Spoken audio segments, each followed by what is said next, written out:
গণহত্যা বা অন্য কোনো অপরাধে অভিযুক্ত নন এমন আওয়ামী লীগের যে কেউ নির্বাচনে অংশ নিতে পারবেন বলে জানিয়েছেন স্থানীয় সরকার পল্লী উন্নয়ন ও সমবায় উপদেষ্টা আসিফ মাহমুদ সজীব ভূঁইয়া। তবে এর জন্য তাকে ক্ষমা চাইতে হবে বলেও মন্তব্য করেন তিনি বলেছেন, আওয়ামী লীগ করেছেন, কিন্তু কোনো অন্যায়, গণহত্যা বা কোনো অপরাধের সঙ্গে জড়িত নন। তারা ক্ষমা চেয়ে মেইন স্ট্রিমে স্বাভাবিক অবস্থায় ফিরে আসতে পারবেন। কেউ নির্বাচন করতে চাইলেও বাধা নেই।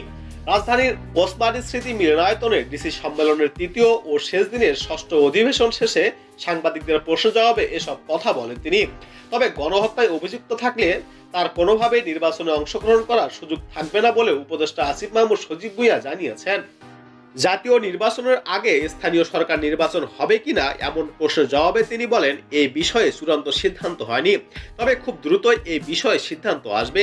স্থানীয় সরকারের বিভিন্ন সংস্থায় অতিরিক্ত দায়িত্ব কাজ করছেন কর্মকর্তারা। তাদের কাছ থেকে প্রতিনিয়তই শুনতে হচ্ছে, স্যার প্রশাসক দেন, নির্বাচন দেন।